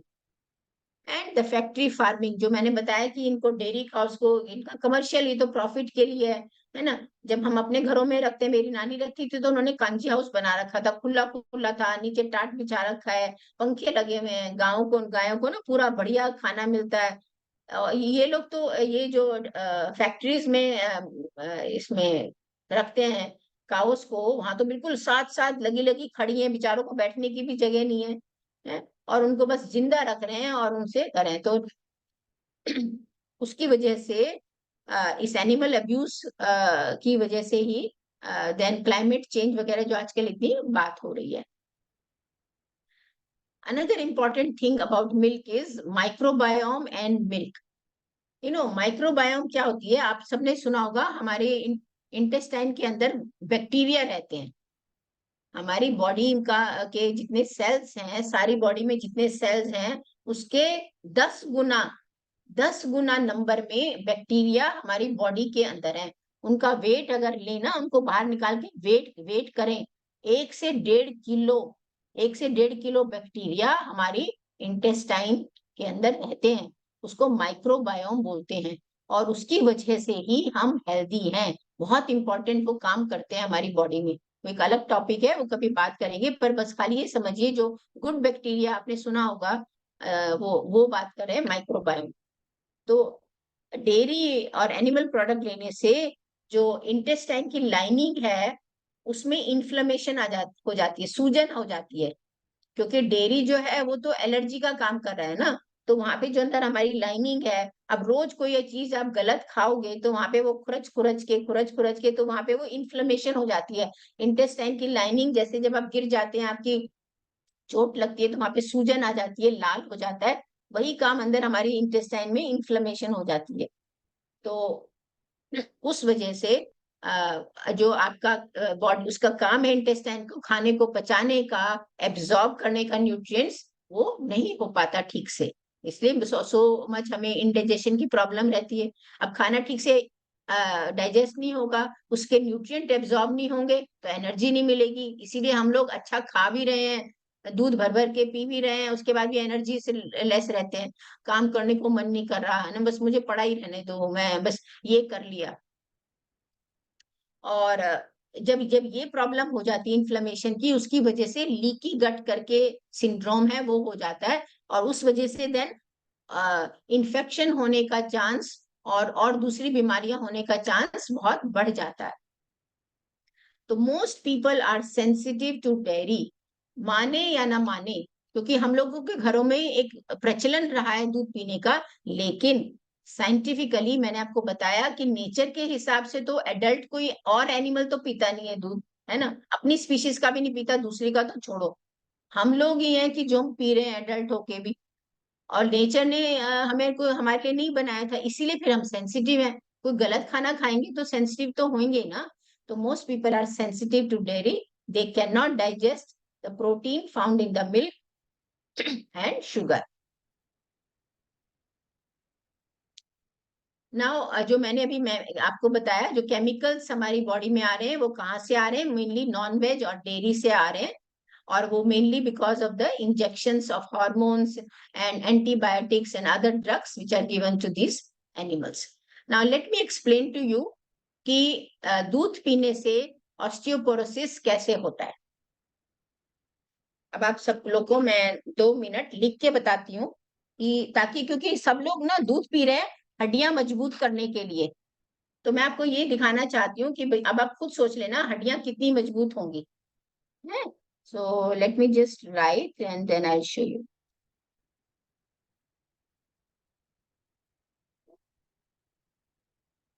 तो हम आज, क्योंकि फोकस इज ऑन मिल्क, पर वैसे मैं यहाँ पे लिख देती हूँ एनिमल प्रोडक्ट से, सारे एनिमल प्रोडक्ट पे सेम लॉजिक अप्लाई होती है, बट हमारा फोकस क्योंकि आज मिल्क है इसलिए मैं दूध की बात कर रही हूँ। नाउ जो दूध है, मिल्क है, हम उसमें बात करें, हम प्रोटीन के लिए करें, and yes it has different types of proteins and two names I told you, way protein and casein. अब जब ये प्रोटीन्स जो होती है ना, जब ये डाइजेस्ट हो जाती हैं, तो इनसे बनते हैं amino acids plus short chains of peptides. ठीक है, तो ये क्या है, ये जो मॉलिक्यूल बने हैं अमीनो एसिड्स, और ये इनकी जो पीएच है ना, ये पीएच होती है इनकी लो। आई थिंक साइंस में आप सबने पढ़ा होगा, लो पीएच एसिडिक होती है, तो पीएच इनकी लो, बिकॉज नाम में भी एसिड है। ठीक है ना, जब ये एब्जॉर्ब होते हैं, when these amino acid digest हो गए, मिल्क प्रोटीन एब्जॉर्ब होते हैं ब्लड के अंदर, तो then what they do, they try to change pH of blood. आप लोग को पता है पीएच ऑफ ब्लड क्या होती है? pH of blood is very sensitive. It is between 7.35 to 7.45. Average मान लो आप इसका 7.4, ये है पीएच ब्लड की। ठीक है, अगर ये पीएच 7.35 से कम की तरफ जाना शुरू हो जाती है, और अगर 7.2 हो गई तो आप बीमार होना शुरू हो गए, और 7 हो गई तो पक्का बीमार, हॉस्पिटल एडमिट है, सेप्सिस, डॉक्टर कहेगा जी बहुत खराब, हालत खराब है, that is called metabolic acidosis. Same अगर ये 7.45 से ज्यादा हो गई, 7.56, which is less, not that much, acidosis is more common, so then also you are sick. So our body, our blood has to maintain its pH in a very narrow range, 7.4 होनी चाहिए healthy रहने के लिए। Change होने से that is where we become sick. ठीक है, अब आप सोचिए हमारी पीएच बॉडी तो उसको मेंटेन करने की कोशिश करिए 7.4, एंड बॉडी मेंटेन करिए 7.4, और यहाँ पे हो रही है ये कोशिश कर रहा है पीएच लो करने का, तो ये कर रहा है कि okay it is trying to make it, bring it low, कि जी पीएच 7.2 करने की कोशिश, क्योंकि हम बहुत प्रोटीन खा रहे हैं, because we believe that milk is good for health. Vegetarian है तो पनीर भी खाओ सुबह शाम, मिठाई भी खाओ और दूध भी पियो। ठीक है, तो आपकी पीएच ब्लड की 7.2। अब जो है body main concern is to keep it alive, वो जिंदा रखना चाहती है, तो वो कोशिश करेगी कि इस पीएच को वापस इसमें मेंटेन करने की, 7.2 को 7.4 मेंटेन करे। हमारी बॉडी में करेक्टिव मैकेनिज्म है, and that corrective mechanism which will try to do this. उसके लिए आप बताओ क्या चाहिए, आप सबने थोड़ी केमिस्ट्री पढ़ी है, 7.2 से 7.4 करना है, थोड़ा सा एल्केलाइन करना है, then it needs some alkaline molecule, and that molecule is calcium. All of you know, you have done science, Ca2 plus calcium. Calcium is alkaline. मतलब क्या है कि जब हम बहुत प्रोटीन खाते हैं तो वो पीएच थोड़ी एसिडिक हो रही है, हमारे ब्लड की पीएच वो थोड़ी 7.4 हल्की एल्कलाइन है, 7 न्यूट्रल होता है, वो थोड़ी एल्कलाइन है। तो बॉडी जो है कोशिश कर रही है कि भाई ये तो खाए जा रहे हैं, ये तो बदतमीजी किए जा रहे हैं, इसको मैं कैसे नॉर्मल करूं। अच्छा भैया कैल्शियम लेके आओ। ये कैल्शियम आप खुद बताओ, हमारी बॉडी में कैल्शियम कहाँ होता है? कैल्शियम कहाँ होता है? कैल्शियम बोन्स होता है में। बोन्स के, थैंक यू भैया, कैल्शियम होता है बोन्स के अंदर। Our 99% of calcium is in the bones, only 1% is circulating in the blood, no other part of the body. थोड़ा बहुत टीथ में है, 99% इज इन बोन्स। तो अब आप खुद ही दिमाग से सोचो कि जो naturally the bones will provide this calcium to maintain it at this level because body wants to survive. तो ये, तो इससे बोन्स से जब कैल्शियम जाएगा तो बोन्स डिसॉल्व होंगी, नेचुरली वहां से बोन्स झिंझिनी होनी शुरू हो जाएंगी। जब बोन्स से कैल्शियम निकलेगा तो उसको बोन्स झिंझिनी हो गई, तो उसको क्या बोलते हैं उस कंडीशन को? That is osteoporosis. Called osteoporosis. Porosis. अब डॉक्टर्स बता रहे हैं कि भैया ज्यादा खाओ, दूध ज्यादा पियो। मैं मेरे को बताया था ना, मैं इसलिए मैंने शुरू में अपना एग्जांपल बताया। डॉक्टर ने कहा मैडम आप तो वेजिटेरियन हो। पहले तो उसने बड़ा दुख जताया थोड़ा, so bad, you can't take by religion, you should take eggs, you should take meat. मैंने कहा थैंक यू वेरी मच, अभी तक इतनी अच्छी चल रही हूँ इसी वजह से। तो फिर और ऑस्टियोपोरोसिस, आधा चलो आप आधा लीटर दूध तो पीना शुरू करो आप। हाँ, तो दिस वाज द एडवाइस। अब आप खुद देखिए साइंटिफिकली इसमें, and this has been proven, this is written in medical text books, this path they show for, they won't write their milk, they will write their they will write their animal products, and they will not sort of proclaim so much. But I told you just now, Dr. McDougall, Neil Bernard, Dr. Campbell, Dr. Asselton, these are the authorities, and they say it loud and clear. अगर आप इनकी videos देखोगे, चिल्ला चिल्ला के यही बता रहे हैं कि भैया जो आप खा रहे हो एनिमल प्रोडक्ट्स, दूध पी रहे हो, आप प्रोटीन बढ़ाने के लिए, मसल्स बढ़ाने के लिए, लेकिन आपकी बॉडी तो स्ट्रगल कर रही है क्योंकि आप एसिडिक कर रहे हो, और उसको बैलेंस करने के लिए कैल्शियम बोन से आ रहा है। सो जो शुरू में मैंने बताया था कि दूध पीने से ऑस्टियोपोरोसिस भी होने का चांस है, तो ये मैं एक्सप्लेन करना चाहती थी ताकि सबको क्लियर हो जाए। So now let us continue with the slides. I hope I have made my point very clear. अब आप इसके अलावा डेयरी प्रोडक्ट्स कंज्यूम करने के फैट, है ना, अभी हम प्रोटीन की बात हो गई, माइक्रोब्स इतने सारे, वो सब बातें हो गई। अनदर इम्पोर्टेंट थिंग इज कि जब डेयरी के अंदर अभी बताया कि अगर आप खाली वो पानी निकाल दोगे तो 50% उसमें फैट है, और उसमें भी 97% इज सैचुरेटेड फैट। और फैट से सारी बीमारियां होती हैं। Fat causes inflammation in the body. So consuming too much dairy will result in overweight, obesity, and which can then lead to cholesterol in the arteries, and hardening of the arteries. This is which is known as atherosclerosis. And if the some part of that plaque formation happens, if it breaks down and it lodges anywhere, whether heart or brain, a stroke can happen or heart attack can happen. So this can lead to high blood pressure, strokes, and heart diseases. So, so you can see that cow's milk is not a health food. It is marketing campaign, and it's making people sick. If you are consuming dairy products, you are at tremendous risk of weight gain, certain cancers, cardiovascular diseases, and diabetes. And Neil Bernard, Dr. Neil Bernard, you can go and his last 30 years he's working, he's very big advocate of all these things. And then people say कि भाई muscle कैसे बनेंगे। जब मैं class में पढ़ाती हूँ इस बात को, तो मेरे बच्चे स्टूडेंट जो है ना, कोई कोई तो सुबह को जिम होके भी आते हैं और वो प्रोटीन शेक पी के आते हैं पहले से। एंड देन दे से then when I discuss this, actually most of it I discuss outside the lesson syllabus, because syllabus में तो ये पार्ट नहीं होता है मिल्क इज गुड और बैड। तो मैं उनको फिर ये बताती हूँ कि भैया देखो, this is, do you want this type of body? Yes, but these are all plant-based people.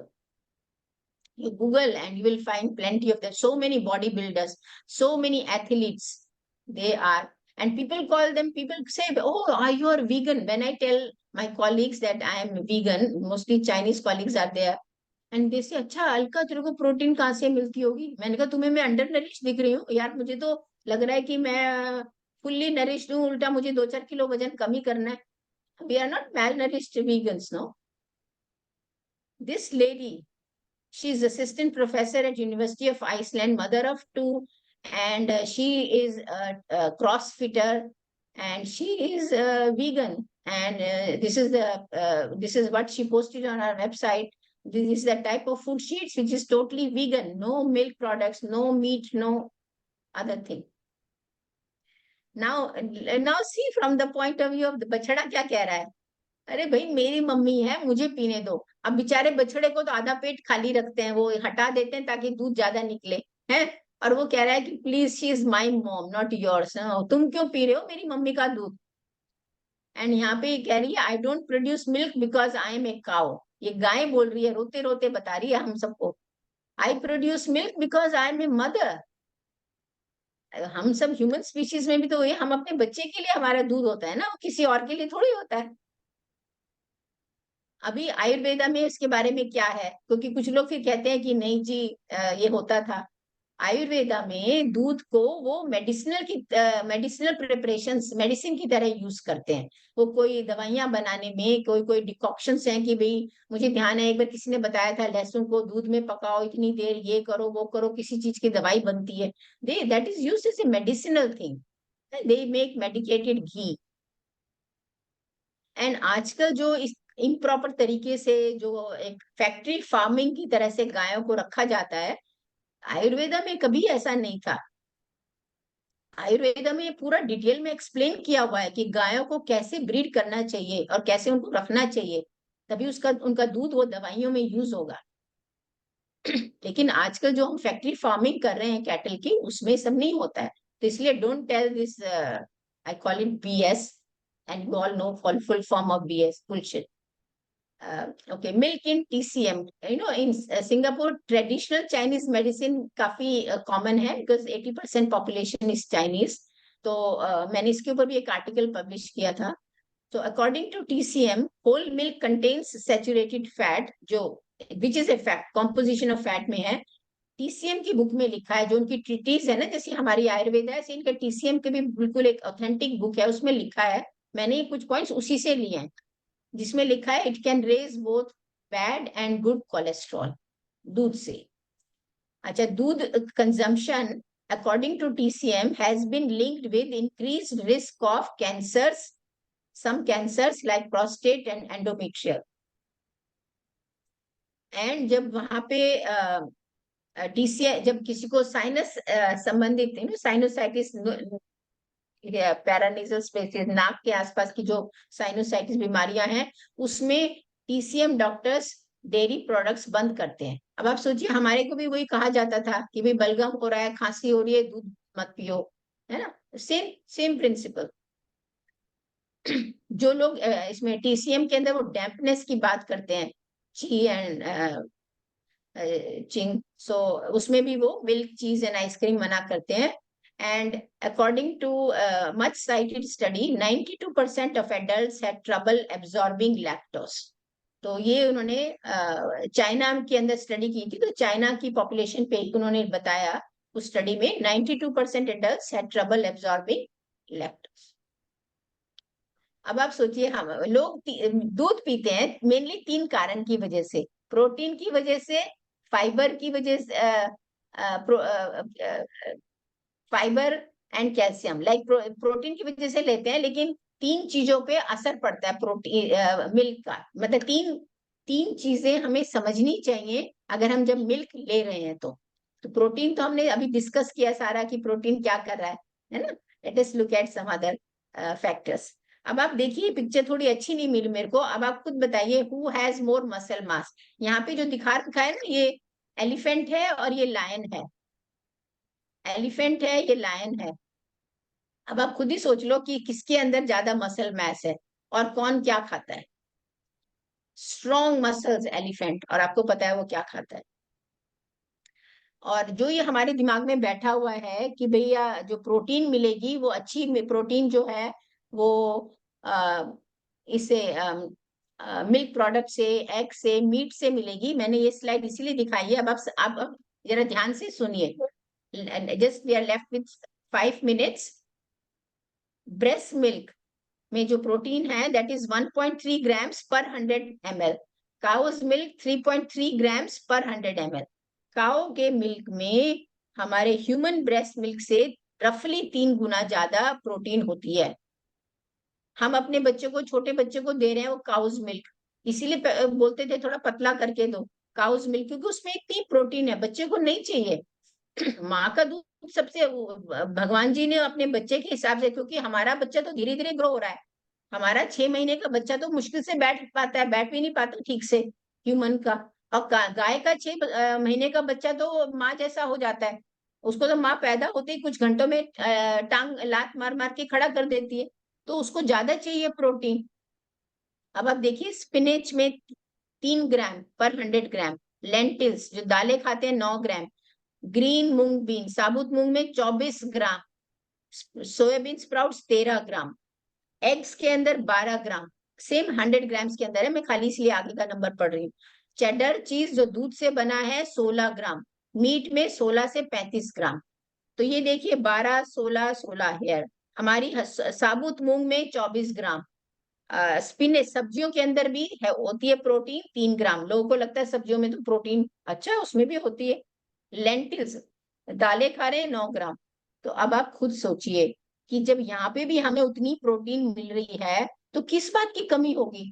और आप सब लोग, हम सब लोग पूरी जिंदगी वेजिटेरियन, हमारे पेरेंट्स हमारे ग्रैंड पेरेंट्स बिल्कुल हेल्दी रहे, तो वो कोई सोचने की बात नहीं है कि दूध से ही प्रोटीन मिलेगी तभी हम ठीक रहेंगे। आप ये सब चीजें खाएंगे, इनमें खूब आराम से प्रोटीन है। और यहाँ पे जरा कंपैरिजन देखिए, मैंने उसको हाईलाइट करने के लिए लिखा है दैट ये same same amount of beef, जो गाय का मीट है, beef and black bean, same amount. इसमें है 24 ग्राम प्रोटीन, इसमें भी 24 ग्राम प्रोटीन, सेम अमाउंट। इसमें 320 कैलोरीज, यहाँ खाली 120 कैलोरीज। और इसके अंदर जो एनिमल प्रोडक्ट, इसको आप मिल्क भी मान सकते हो, मेरे को मिल्क वाली स्लाइड या कंपैरिजन की नहीं मिली थी। अगर आप इसमें देखो, इसमें हाई एसिडिटी भी है, हाई कोलेस्ट्रॉल है, सैचुरेटेड फैट है, no fibre. Here you have lower acidity, no cholesterol, no saturated fat, 9 grams of fiber and phytonutrients। फिर क्यों ना हम ये खाएं, फिर क्यों हम मिल्क या नॉनवेज पे जाएं। If you really wish to drink milk, किसी किसी को बहुत हुड़क हो रही है, हमें तो जी मिल्क शेक बनाना ही है, तो बनाओ ना, उसके लिए ऑप्शंस हैं। तो आप दूसरी चीजों से बनाओ, फिर आप ले सकते हैं ना, इतनी तरह का मिल्क अवेलेबल है। आप घर में बना सकते हैं, मार्केट में अवेलेबल है, सिंगापुर में तो बहुत इजीली अवेलेबल है। कोकोनट मिल्क आप सबने सुना होगा, सोयाबीन मिल्क मिलता है, आलमंड मिल्क मिलता है एंड ओट मिल्क मिलता है। Very common in Singapore, all supermarkets, even small ones also have all these milks, which are totally non-dairy milk। और इनसे बिल्कुल बढ़िया आलमंड मिल्क, मैं तो घर में एवोकाडो शेक पहले गाय का दूध का बनाती थी, अभी मैं आलमंड से बनाती हूँ, और मेरे सन इन लॉ, किसी को पता ही नहीं लगता कि मैंने दूसरा डाला। So these are just some pictures to show that you have these all vegan milks available. Now, does cow's milk compare to non-dairy alternatives? Yes, this is whole milk. Cow का मिल्क है, ये almond milk है। Cow के milk में sugar 4.8, almond milk में 0 sugar. Protein थोड़ी कम है cow से, but then that protein of cow's milk is not digested by us. So what's the use of that protein?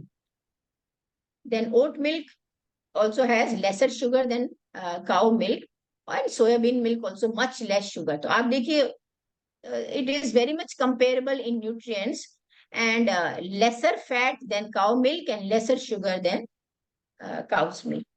तो ये आराम से पी सकते हैं जिनको पीने की बहुत इच्छा है। फाइबर, आप सबको पता है फाइबर बहुत इंपॉर्टेंट है बावल मूवमेंट के लिए, जो गट के गुड बैक्टीरिया उनको, उनके लिए, राइट एनवायरनमेंट के लिए।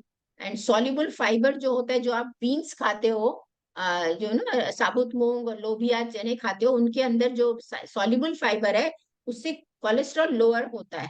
उसका पूरा प्रोसेस है, अब टाइम नहीं है समझाने का, पर वो कोलेस्ट्रॉल लोअर होता है।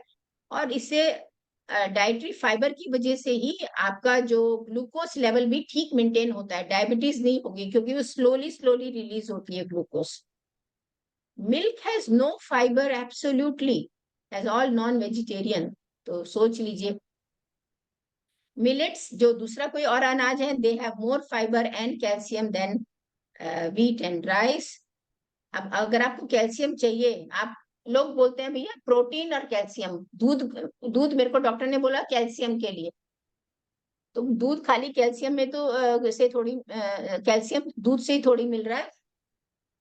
उसके मखाने हमारे इंडिया में खूब खाए जाते हैं, तिल खूब खाए जाते हैं, आप तिल की मिठाई बनाइए गुड़ डाल के। स्वीट पोटेटो में बहुत है, सोयाबीन मिल्क टोफू में है, ग्रीन लीफी वेजिटेबल्स, इन सब के अंदर खूब कैल्शियम मिल जाता है। Much easily absorb, these are natural sources, easily absorb, digested and absorb by body, calcium की कमी नहीं होगी। मेरा फ्रैक्चर हो गया था रिस्ट का, 3 हड्डियां टूटी थी यहाँ पे, अब करीब 6 साल पहले हम हॉलीडे में थे। और डॉक्टर ने बोला था 6 वीक्स का प्लास्टर लगेगा। मैंने हॉस्पिटल से घर आते प्लास्टर लगने के बाद मैं रास्ते में तिल और गुड़ खरीद के तिलकुट बना के मैंने करीब 1 महीने में 1 या 1.5 किलो तिल का तिलकुट खाया है। और मेरा 4 हफ्ते के बाद चेकअप हुआ, मेरी हड्डियां जुड़ चुकी थी, उसके बाद दोबारा नहीं लगाया डॉक्टर ने। तो if you calcium supplements you don't need that, you don't need milk for that. I मैंने कोई दूध नहीं पिया, कोई कैल्शियम की एक टेबलेट नहीं खाई, बस मखाने और तिलकुट खूब खाया। तो अगर आप हेल्दी रहना चाहते हैं दूध की जगह पे ये सारी इस तरह की डाइट खाइए। मैंने बोला ना शुरू में, healthy nutrition. So if you have this type of food loaded with lots of vegetables and beans and salad, some nuts and seeds, we will be healthy. आखिर में लास्ट सेंटेंस, एल्बर्ट आइंस्टाइन ने कहा था, insanity is doing the same thing over and over again and expecting different results. तो हम जो पहले से करते आ रहे हैं, जो हमारे मन में धारणा है, अगर हम वही करते रहेंगे, क्योंकि हमारे दादाजी करते थे, हमारी नानी करती थी, तो कुछ तो समझ के करना पड़ेगा, है ना। उनके टाइम में दूध जो आता था किस तरह से आता था, और उनको भी परेशानियां होती थी, उनको भी ये सब जो हमने बात की आधी से ज्यादा चीजें उनमें भी होती थी, हम मान लेते थे ये एज रिलेटेड है ना। और उनमें से पहले टाइम में, अब से 50 साल पहले, तो life expectancy was also not so high as it is today. आज तो 80+ है, उसके बाद 50, अराउंड 50 होती थी। तो ये सब चीजें हमें ध्यान में रखनी है। और इन सब चीजों का जो हमने डिस्कस किया है कि मिल्क क्या है, और उसके although it has all those things, it has proteins, calcium, minerals, लेकिन उनका हमारी बॉडी पे कैसे असर होता है और क्यों ऐसा होता है, क्योंकि वो ठीक से डाइजेस्ट नहीं होता है, वो हमारे लिए बना ही नहीं है ना। तो इसलिए हमें सावधान रहना चाहिए। बस ये मैं कहना चाहती थी।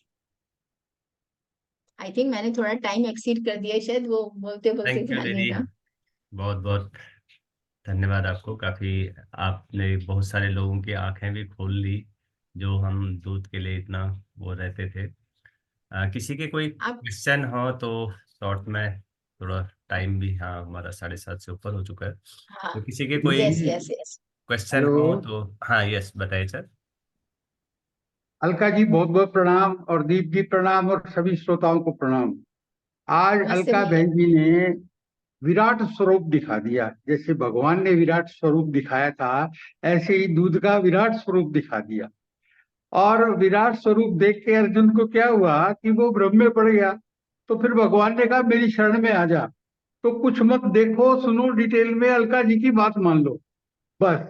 आप हेल्दी रहेंगे, स्वस्थ रहेंगे। और इन सारी बातों को याद रखने के लिए मेरे को अभी एक गाने की पैरोडी दिमाग में अभी अभी आ गई कि गाय गाय ना रही, दूध दूध ना रहा, ए दूध जी हमें तेरा एतबार ना रहा, एतबार ना रहा। बस ये याद रखो कि तुम्हारा एतबार नहीं है भैया दूध।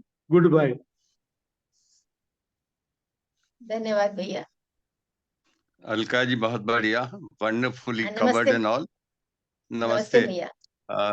आई only hope it is for Singapore cows and not for Indian cows, the milk okay. that you're talking about.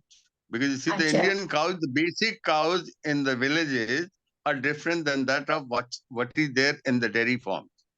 So there is a big difference exactly. between the milk by desi cow and this. So yes. uh, नहीं, वो बात जगत भैया, दूसरी। जगत भैया आप जो कह रहे हैं ना, जस्ट मैं बीच में बोल रही हूँ, पर ये बात आप ये बस ये ध्यान रखिएगा।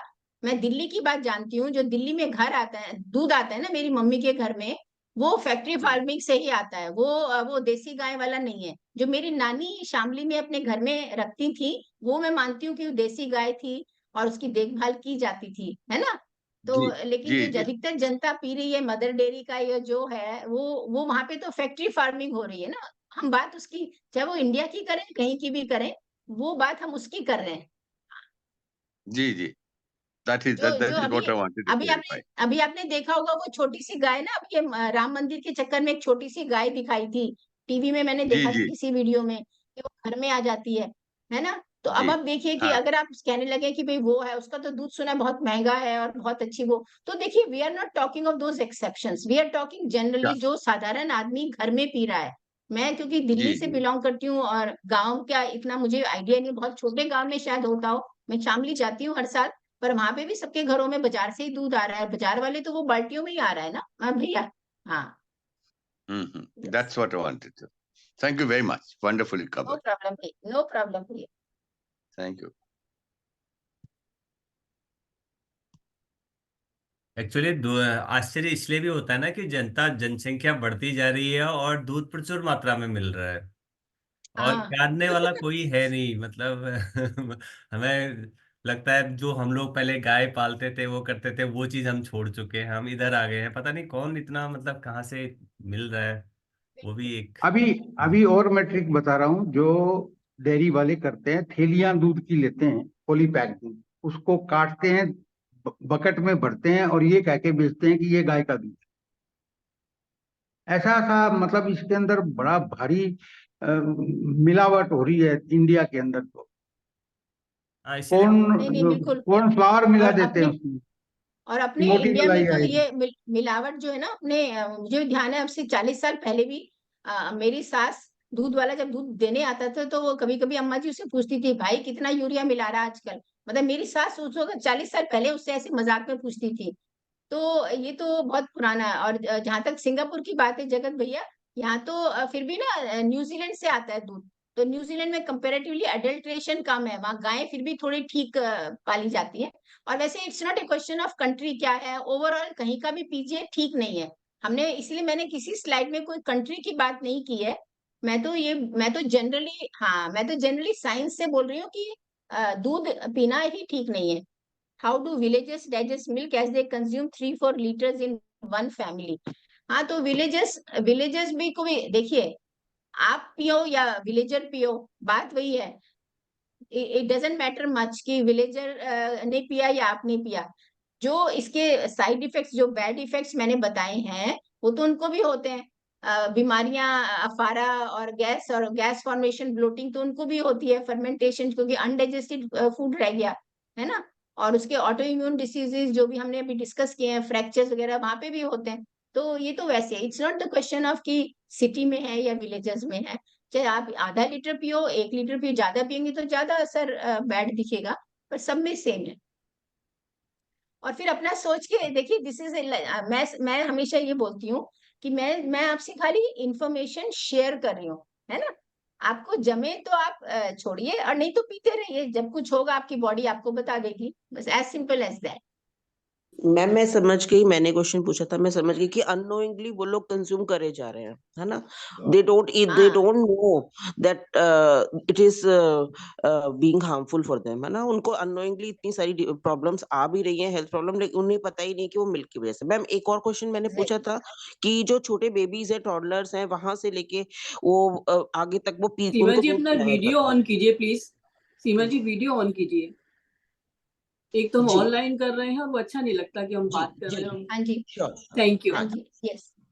हाँ जी मैम, मैं ये पूछ रही हाँ थी, जी। मैंने एक और क्वेश्चन पूछा था कि छोटे बेबीज को जैसे जनरली सभी लोग दूध देते हैं काऊ या बफलो का, तो क्या उन्हें नहीं देना चाहिए जब मदर्स फीड उनकी खत्म हो जाती है अराउंड 2 इयर्स, तो उसके बाद क्या उन्हें मिल्क नहीं देना चाहिए?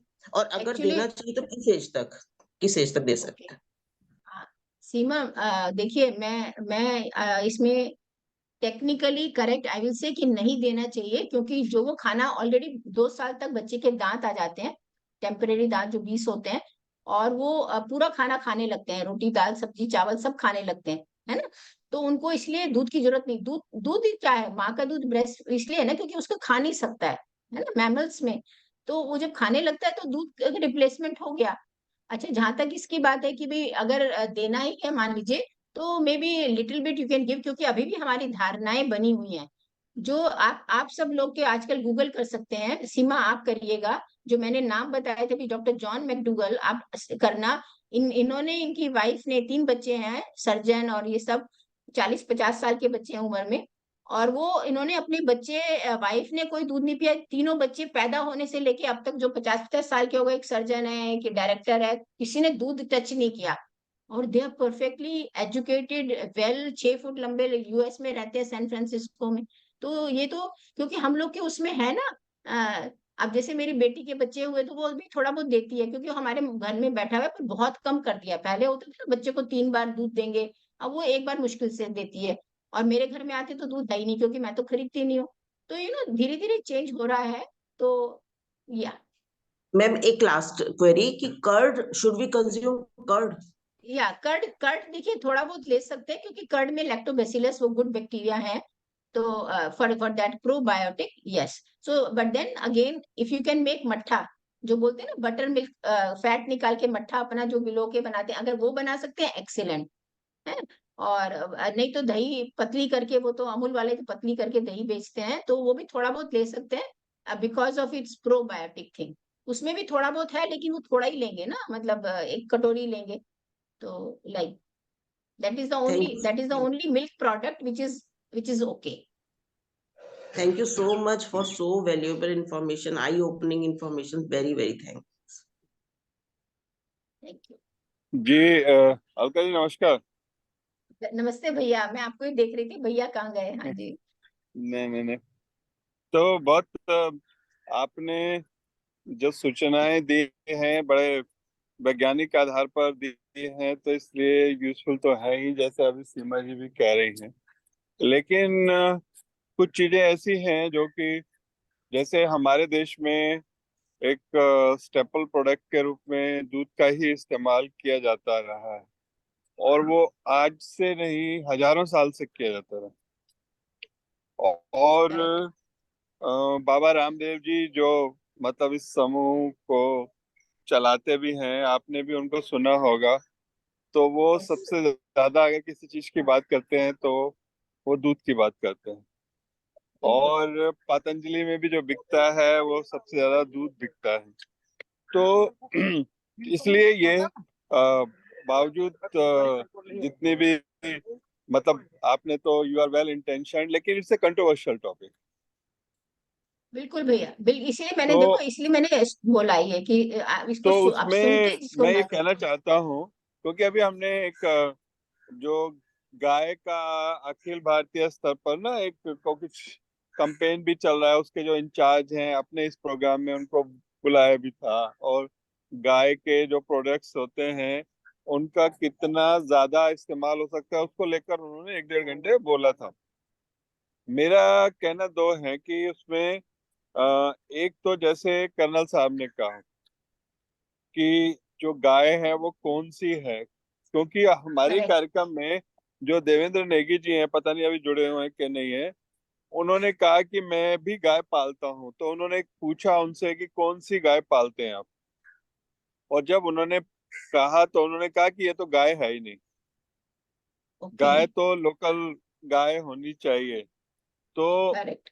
एक तो जो है गाय कौन सी है, क्या इसका और उसको क्या खिलाते हैं उसका फर्क पड़ता है। दूसरा इम्पोर्टेंट चीज जो मेरे ध्यान में आती है वो है लाइफस्टाइल, कि क्या करेक्ट। इस कारण से भी अब अनडाइजेस्टेड हो रहा है या हम उसको डाइजेस्ट नहीं कर पा रहे हैं, क्योंकि हमारी लाइफस्टाइल चेंज हो गई है। अब हमारा बिल्कुल। जीवन पहले की तरह एक्सरसाइज करने वाला, भाग दौड़ करने वाला, चलने वाला नहीं रहा। तो क्या इसके कारण से अब दूध पीने वाली स्थिति में हम नहीं रहे, क्योंकि ये एक बहुत बड़ा इम्पोर्टेंट भी ये है कि ये हमारे भी व्यक्तिगत रूप से भी इम्पोर्टेंट है, हिंदुस्तान की इकोनॉमी के लिए भी इम्पोर्टेंट है, और हम सबके शरीर मतलब बाई जनरेशंस इसी से बने हैं। तो इसलिए मतलब ये बड़ा गंभीर विषय है, मेरा सोचना है। भाई अनिल भैया, एक बात आप इसको बाद में रिसर्च करना। ये दूध जो है ना, मास कंजम्पशन जो है, ये 200-300 साल पुराना है, 200 साल ही पुराना है, ये हजारों वर्ष से नहीं है। ये जो mass production of milk, ये it is very recent, maybe just 200 years। तो इसलिए ये एक तो नंबर 1 ये है। दूसरी बात जो आपने बहुत अच्छी कही कि अभी हमारा लाइफस्टाइल डेफिनेटली चेंज हुआ है, मैनुअल वर्क कम हो गया है, इसलिए डाइजेशन। लेकिन यहाँ पे जो खाली फैक्ट की बात ये है कि जो मिल्क के अंदर जो मेन चीज है उनको डाइजेस्टिंग एंजाइम्स ही नेचर ने बॉडी में बनाने बंद कर देती है after a certain age, when बच्चा बड़ा होने लगता है। तो that is an indication that nature has not made our body to digest that, क्योंकि माँ का दूध बंद हो जाता है ना, और नेचर को तो पता नहीं था कि ये कल को किसी का और का दूध पिएंगे। तो that is the fact. And बाकी ये कि to each is his own, मैं बिल्कुल कुछ वो नहीं कह रही हूँ। मैं तो इसलिए शुरू में भी बोला, अभी भी बोला कि भाई I am just presenting the facts. I myself has stopped taking since 2006 and I feel healthier. Abhi I am 64 today and I should have been having more aches and pains. I feel healthier than last time. So I'm just sharing the knowledge and also my personal experience. And yeah, that. But आपने जो कहा बिल्कुल सही बात है। आपकी देखिए, आपने तो सबसे अच्छी बात है कि इतने सारे साइंटिफिक एविडेंसेस के बेस पर बात कही है, तो दैट इज इम्पोर्टेंट। अभी आपने एक बात कही कि ये 200 साल से है। मैं अभी बॉम्बे में हूँ, तो कल भी दूध खरीद रहा था, तो दूध की जो थैली है उस पर लिखा हुआ था वृंदावन, और एक दही की थैली पर लिखा हुआ था गोवर्धन। तो मतलब मुझे ऐसा लगता है कि ये जो हमारी जो परंपरा है कृष्ण की, खासतौर से है ना, गाय की, मक्खन की, ये इसलिए भारत में ये माना जाता है कि ये हजारों सालों से परंपरा है, ये 200 साल से परंपरा नहीं है। हाँ, आपकी बात भैया भैया, उसमें बस खाली जरा सा ये है कि जो कृष्ण की गायें थी वो वहां पे वो नहीं दिखाया कि उनका फैक्ट्री फार्मिंग हो रही थी, वो घर में रखते थे। है ना। आज के दिन में आप मुझे बता दो, मैंने दिल्ली में नहीं देखा, मेरी मम्मी डैडी मतलब 60 साल से सेटल्ड है दिल्ली में, मेरे मम्मी डैडी ने कभी गाय नहीं, दिल्ली में मैंने नहीं देखा। हमारे रिश्तेदारों के घर में रईस भी हैं और नॉट सो रईस ऑल्सो। तो मेरा मतलब है कि वो जो आप बात करें, यस, अगर कोई वैसे है उस नेचुरल एनवायरनमेंट, वहां तो कृष्ण जी चराने ले जाते थे। एक ऑर्गेनिक फार्मिंग हो रही है वहां, पेस्टिसाइड नहीं है, इंजेक्शन नहीं लग रहे हैं। तो we have to see the whole picture, no भैया, है ना। तो वो वाली बात आ जाती है ना। बिल्कुल आपकी बात सही है, कृष्ण जी का था, पर वो अपना करते थे, वो अपने घर में उनकी माँ कितने प्यार से वो मक्खन बना रही है, तो वो बात ही अलग है। आज बताओ, बना बनाया मक्खन वो कौन कैसे मशीन ने बनाया है। तो it's a totally different scenario भैया। We cannot compare apple with orange, this is my say yeah. और एक सबके लिए सूचना दे दूं अलका जी, मैंने एक वीडियो बनाया है इसी आपके टॉपिक से जुड़ा हुआ, और वो आलमंड मिल्क हम घर पे कैसे बनाए, और मैंने वो दीप जी को भेज दिया है। तो उसको वो जी, दे मैं देंगे सर्कुलेट सबको, कर दूंगा। उनके हेल्प के लिए रहेगा। और उसकी आलमंड मिल्क की खीर बना के, अगले कभी टॉपिक आएगा तो पूछूंगा कि किसने दूध की खीर बना के खाई आलमंड मिल्क की। और उसका दही भी बन जाता है, हरी मिर्च से दही बन जाएगा उसका आलमंड मिल्क का। और संसार का सबसे टेस्टी यानी स्वादिष्ट अगर कोई दूध है तो वो नारियल का दूध है। कभी पी के देखो, कभी पी के देखो, मैं नहीं, चाहता हूँ सबको पिलाऊं एक बार आके।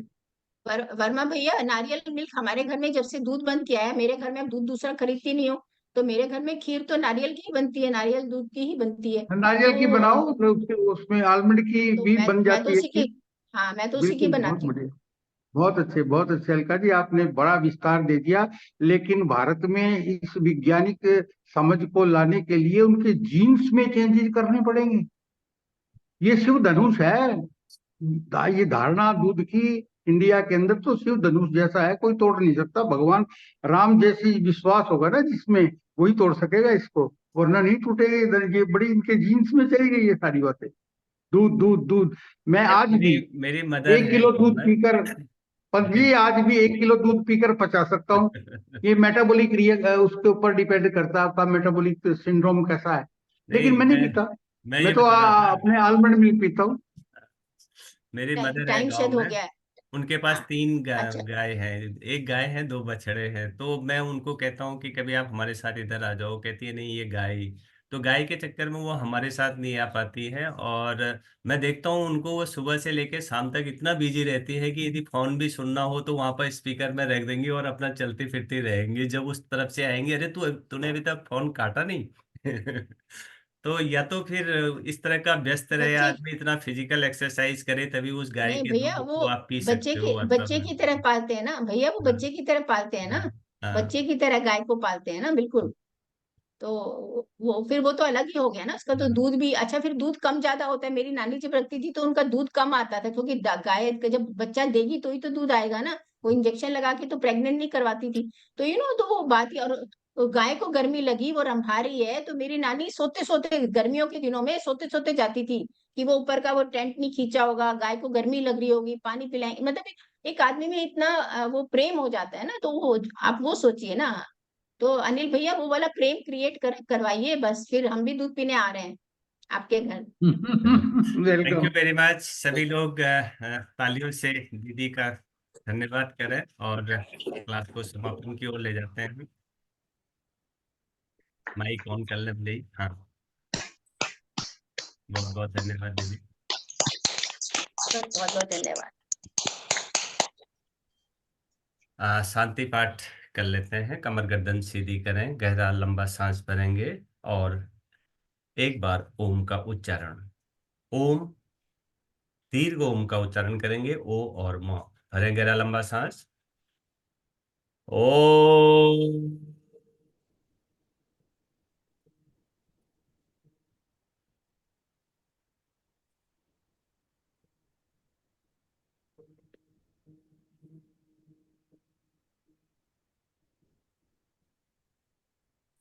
ओम द्यौ शांति अंतरिक्षे गुम शांति पृथ्वी शांतिरापः शांतिरौषधयः शांति वनस्पतयः शांतिर्विश्वे देवाः शांति ब्रह्म शांति सर्वैवं शांति शांतिरेव शांति सामा शांति देदी।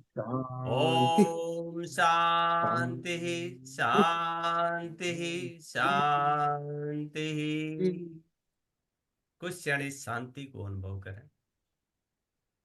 दोनों हाथों को आपस में जोड़ें, धन्यवाद करें प्रभु का, घर्षण करें, उससे निकली हुई ऊष्मा को अपने मुखमंडल पर लगाएं। आप सभी का दिन शुभ हो, मंगलमय हो। बहुत बहुत धन्यवाद अलका दीदी, आपने बहुत अच्छे से विस्तार से हमें आज डेयरी प्रोडक्ट्स के बारे में बताया। धन्यवाद भैया मुझे बुलाने के लिए। धन्यवाद सरोज दीदी, अनिल भैया, बहुत बहुत धन्यवाद। जी जी धन्यवाद। बहुत ही अच्छा, बहुत बढ़िया।